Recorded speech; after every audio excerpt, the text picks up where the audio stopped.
እንዴት አላችሁ ተመልካቾች? ሰበር ዜና ነው እንግዲህ በርካታ መረጃዎችን ይዤ መጥቻለሁ። በተለይም ኢራን በእስራኤል ላይ ጥቃት እየሰነዘረች ይገኛል።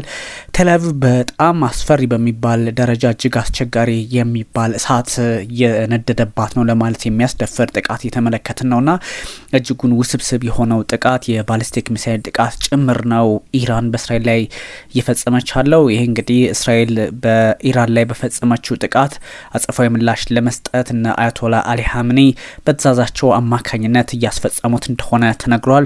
ኢራን እጅግ በርካታ ቁጥር ያላቸውን ባሊስቲክ ሚሳይሎችን በእስራኤል ላይ እንግዲህ እየሰነዘረች ነው። ይህ ደግሞ ከባድ ጉዳት ያደርሳል ተብሎ ይጠበቃል። እስካሁን በእርግጥ አይዲኤፍ ወይንም የእስራኤል ጦር እያከሸፍኳቸው ነው ብሏል። በነገራችን ላይ ተመልካቾች እንግዲህ እነሱ የሚሉትን መረጃዎች ነው የማጋራችሁ። የተለያዩ ጉዳዮችን እንግዲህ ያ ማለት በኢራን በኩል የተባሉትንም በእስራኤል በኩል የተባሉትንም በሁለቱም ባላንስ አድርጌ ነው የምነግራችሁ። ስለዚህ አንደኛው አከሸፍኩ ሊል ይችላል፣ አንደኛው መታው ሊል ይችላል። ዞሮ ዞሮ የእናንተን የራሳችሁን ግምገማ ወይንም ደግሞ አረዳድ መውሰድ ትችላላችሁ። ዞሮ ዞሮ ግን የተዘገበውን ያለውን ነገር በሁለቱም ወገን በኩል ያለውን በግልጽ ነግራችኋለሁ ለማለት ነው።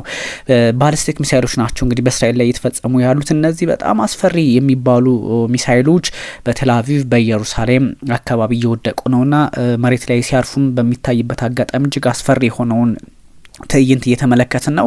ይሄ ደግሞ የሁለቱ ሀገራትን ውጥረት በአንድ ሰዓት ውስጥ ነው። በነገራችን ላይ በአንድ ሰዓት ውስጥ ነው ሁኔታዎች የተቀያየሩትና እስራኤልም መልሳ ጥቃት ልሰነዝር እንደምችል እንደውም አንዳንድ ቦታዎች ላይ ኢራን ውስጥ ፍንዳታዎች በድጋሚ እየታዩ ነው ተብሏል። ያም ሆኖ ግን አሁን ያለው ሁኔታ በማዕከላዊ እስራኤል ጭምር በተለያዩ የእስራኤል አካባቢዎች ላይ ከባድ የሚባል ጥቃት እየተሰነዘረ ይገኛል። የባሊስቲክ ሚሳይሎች የክሩዝ ጭምር ነውና ይሄኛው በቀላሉ የሚታይ አይደለም።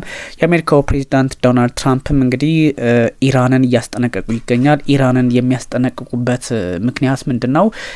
ይሄኛውን ጥቃት ማቆም አለብሽ ወይንም ደግሞ የኒውክሌር ድርድሩን መቀጠል አለብሽ የሚል ነገር ነው እያስቀመጡ ያሉትና ይሄኛው የፖለቲካ ሂደት ምንድነው? ምን አይነት አደጋ ይዞ ሊመጣ ይችላል የሚለውን ለማየትም እጅግ አስቸጋሪ ነውና ጠቅላይ ሚኒስትር ቤንያሚን ኔታንያሁ የኢራንን እንግዲህ በተለይም የኢራንን አብዮታዊ ዘብ ኃይል ለመቋጨት እርምጃ ሁላ ልንወስድ እንችላለን የሚል ሀሳብ እያነሱ ነው። ኦፕሬሽን ራይዚንግ ላይን በሚል ማለት ነው እንግዲህ እየተነሳ ያለ ወይንም ደግሞ ሰርቫይቭ በመነሳት ላይ ያለ ኃይል ይሉታል።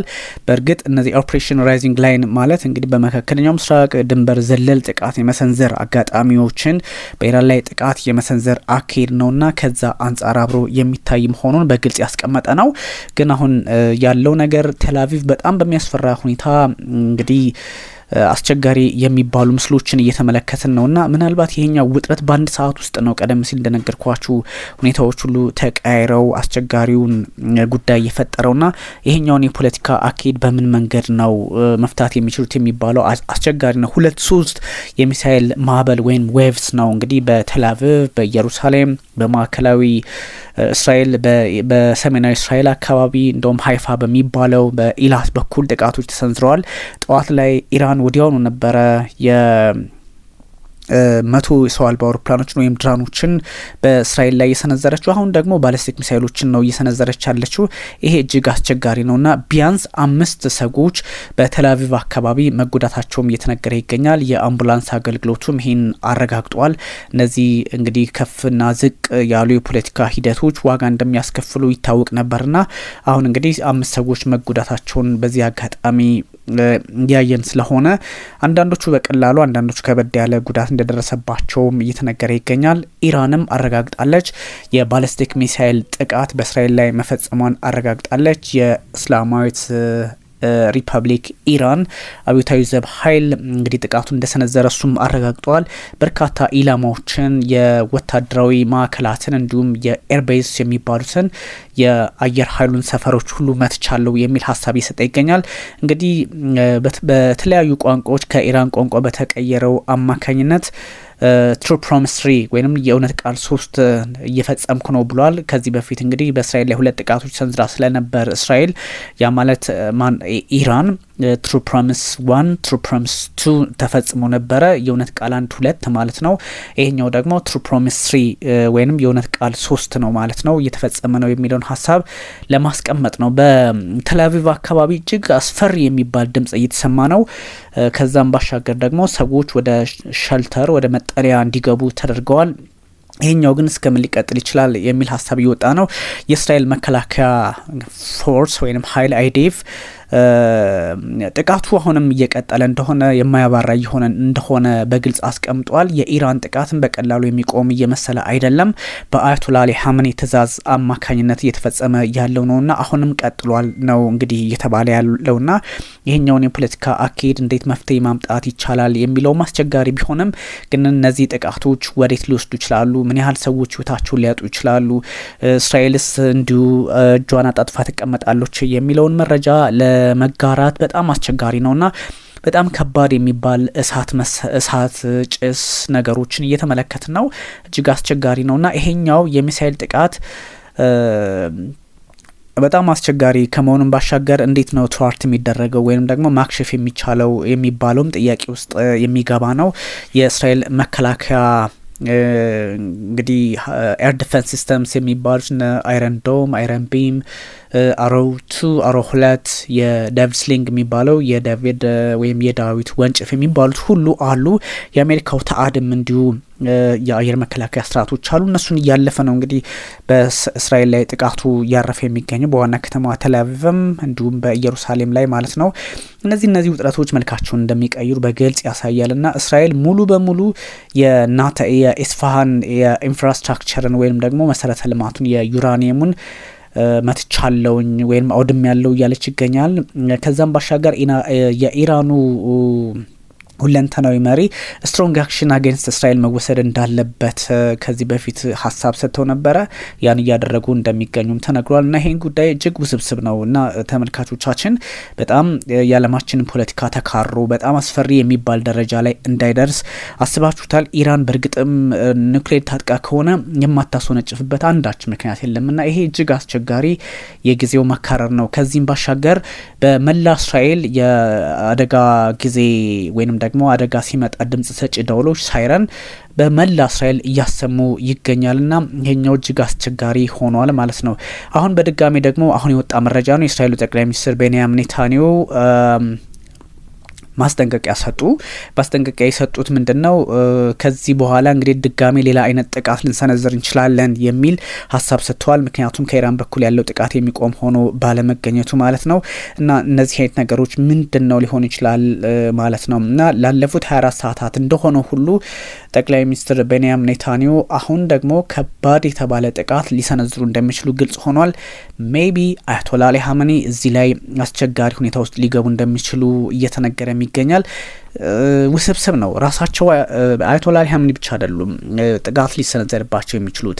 ራሳቸው የእስራኤል ፖለቲከኞች ጠቅላይ ሚኒስትር ቤንያሚን ኔታንያሁም እንዲሁ አደጋ ውስጥ ሊገቡ የሚችሉበትን እድል የፈጠረ ነውና የመንግስታቱ ድርጅትም ጉባኤውን ለማድረግ እንዲሁ አሁን በመሰብሰብ ላይ ነውና ምንድነው ይሄ ነገር እንዴት ነው መፍትሄ ሊመጣ ይችላል የሚለው እጅግ አስቸጋሪ ነውና ጠቅላይ ሚኒስትር ቤንያሚን ኔታንያሁ ራሳቸው እንደተረጉሙት ኔታንያሁ says more is on the way የሚል ሀሳብ ሰጥተዋል። ተጨማሪ ጥቃት በመንገድ ላይ ነው ማለት ነው። ሶ ምንድነው ሊሆን የሚችለው? ጥቃት ሊሰነዘር የሚችልበትን እድል ይፈጥራል የሚል ትርጓሜ አለውና ይሄኛውን ነገር ውድ ተመልካቾች በተለያየ አቅጣጫ ልትመለከቱ ትችላላችሁ። ግን አስፈሪ ነውና ለዓለማችን ሰላም ያስፈልጋታል። ስለዚህ አሁን በጣም በተለያዩ አቅጣጫዎች የሚመጡ መረጃዎች፣ በሰበር ዜና መልክ የሚመጡ መረጃዎች፣ በኢየሩሳሌም አካባቢ የሚሰሙ ድምጾች አስፈሪ ከመሆናቸውም ባሻገር እንግዲህ የሁለቱ ኃይሎች ውጥረትና የፖለቲካው ግለት አንደምታው አሳሳቢ በምን መንገድ መቋጨት ይቻላል የሚለውንም አስቸጋሪ ሊያደርገው የሚችል ነገር ነውና እንዴት አይነት የዓለማችን ፖለቲካ ላይ መፍትሄ ማምጣት ይቻላል ስለሚለው አስፈሪ ጥያቄዎችም እየተነሱ ይገኛልና እነዚህን ነገሮች እንዴት ነው በጣም እንደዚህ አይነት ነገሮችን መመልከት ያስፈልጋልና እንዴት ሊደረግ ይችላል? የመካከለኛው ምስራቅ ፖለቲካስ በዚህ ልክ ይቀጥላል ወይ የሚለው ነገር ደግሞ እጅግ አስቸጋሪ ነውና ምናልባት ይሄኛው የዓለማችንን ውጥረት ከፍ ሊያደርገው ይችላል የሚል መረጃም እንዲሁ ከግራም ከቀኝም እንዲወጣ ያደርጋልና እንደዚህ አይነት ነገሮችን አሁን ባለው ሁኔታ እንደምታውቁት ውዥንብር ያለው ሀሳብ ነው የሚነሳውና ያው እንዲህ አይነት ነገሮች ይመጣሉ፣ እንዲህ አይነት ነገሮች ይከሰታሉ። መረጃዎች ያልተጣሩ ስለሆነ ሞር እንደዚህ ላይ ነገሮች ላይ ትኩረት አለማድረግም ያስፈልጋል። ግን ከ200 በላይ ታርጌቶችን እንደመታች እስራኤል አስታውቃለች። 200 በላይ እንግዲህ ታርጌት የእስራኤል ጦር ከ200 በላይ ኢላማዎችን ሲንስ ኢት ቢገን ዘ ዌቭ ኤር ስትራይክስ ኢን ዘ ኢስላሚክ ሪፐብሊክ ማለት ነው ከ200 በላይ ታርጌቶችን ወይም ኢላማዎችን መምታቱን የእስራኤል ጦር ወይንም አይዲኤፍ አረጋግጧል። ግን እንዲህ አይነት ነገሮች አሁን ቅድም እንዳልኳችሁ እስራኤል ይሄን አለች ከ200 በላይ ቦታዎችን መምታቷን አሳወቀች። ይሄኛው ምንድነው የሚያሳያችሁ በሁለቱም ኃይሎች በኩል መካረሩ በግልጽ እንዳለ የሚጠቁም ያደርገዋልና ሜቢ የዓለማችን ፖለቲካ እንደዚህ አይነት ውጥረት መፍትሄ ለማምጣት የሚችል ኃይል የሌለበትን አጋጣሚ በአጋጣሚ ለመመልከት ይሄ በቃ አስቸጋሪ የሚባለው ዓለም ላይ ስላለን ሁኔታው እንዴት መፍታት ይቻላል ስለሚባል እንዴት አይነት ችግሮች ዓለም ላይ እንደተጋረጡ ለማየት ያስገድዳልና እንግዲህ እንዲህ አይነቱ ነገር አታክስ በቴል አቪቭ ላይ ያለው እንግዲህ ጥቃት የኢራንን የሚሊተሪ ጥንካሬ ሊያሳይ ይችላል፣ እስከ የትኛውን ቦታ መድረስ እንችላለን የሚል ሀሳብ እንዲሁ ለመሰንዘር ለነ አያቶላ አሊ ሀምኒ ይጠቅማቸዋል። በዚህ ሁኔታ ውስጥ ግን ያለምን ፖለቲካ መቃኘት የሚፈልጉ እንደ አሜሪካው ፕሬዚዳንት ዶናልድ ትራምፕ ያሉ ሰዎች ይህን ሁኔታ መፍትሄ ካልሰጡት በስተቀር ያለም ፖለቲካ ተውሳስቦ እንዲሁ አስቸጋሪ ሆኖ ሊቀጥል እንደሚችል ፍንጭ ይሰጣል። እንግዲህ ኢራን አጸፋዊ ምላሽ የሰጠች ነው የሚለው በጣም የሚያስማማና በጣም ከባድ የተባለ ውድመት ያስከተለ ነውና እንግዲህ እንዲህ አይነት ነገሮችን ከእስራኤሉ ጠቅላይ ሚኒስትር ቤንያሚን ኔታንያሁና ከኢራኑ ፕሬዚዳንት ቭላዲሚር ፑቲን ጋር ከእስራኤሉ ጠቅላይ ሚኒስትር ቤንያሚን ኔታንያሁና እንዲሁም ከኢራኑ ፕሬዚዳንት ጋር ፑቲን በስልክ አውርተዋል። እንግዲህ በስልክ ምንድነው ያወሩት ከተባለ ጥቃቱ ልክ እንዳልሆነ የሩሲያው እንግዲህ ፕሬዚዳንት ቭላዲሚር ፑቲን እስራኤል የፈጸመችው ጥቃት ልክ እንዳልሆነ እና ለተጎዱ ሰዎችም እንዲሁ መጽናናትን እንደተመኙ ተናግሯል። የክሬምሊን ሰዎች ናቸው ይሄን ያሉት። ከዛም ባሻገር እንግዲህ ፑቲን ከመሱድ ፔዜሽኪያን ጋር ከማውራታቸውን ባሻገር ከእስራኤሉ ጠቅላይ ሚኒስትር ቤንያሚን ኔታንያሁ ጋር እንዲሁ እየመከሩ ነው ወይም እያወሩ ይገኛል። አውርተዋል። እንግዲህ ኤስካሌሽኑን እንዲያበርዱት ነው ጥያቄ ያቀረቡትና እንደዚህ አይነት ሁኔታዎች ደግሞ እስራኤልን በፈጸመችው ጥቃት ኢራንን በፈጸመችው ጥቃት የወታደራዊ ውጥንቅጡ አስቸጋሪ መሆኑን በግልጽ ያስቀመጡበት አጋጣሚ አለና ሁኔታዎችን እንዴት አይነት መፍትሄ ልንሰጣቸው እንችላለን በሚለው ጉዳይ ላይ የዓለማችን ፖለቲከኞች አሁን ተሰብስበዋል። አዳዲስ መረጃዎች ይወጣሉ ተብሎ ይታሰባል። እንግዲህ ካልሆነም ደግሞ እንዲሁ አሰቃቂው ሁኔታ አስፈሪው ሁኔታ የሚሳኤል ወጀቡ እንግዲህ ከኢራንም ከእስራኤልም በኩል ሊወጣ እንደሚችል የሚያሳይ ነው። እንደምታውቁት ሁለቱም አስቸጋሪ ኃይሎች ናቸው። እስራኤልም እጇን አጣጥፋ አትቀመጥም። ሌሊቱን በጣም አደገኛ ነገር ሊፈጠር ይችላል። ከዛም ባሻገር ደግሞ እንደምታውቁት የአሜሪካ ጦር አለ እዛ አካባቢ ምን ሊሆን ይችላል የሚለውን በስፋት የምናየው ይሆናል። ብኒያም ካሴ ነበርኩኝ። ላይክ፣ ሰብስክራይብ፣ ሼር አድርጎ እጅጉን አመሰግናችኋለሁ።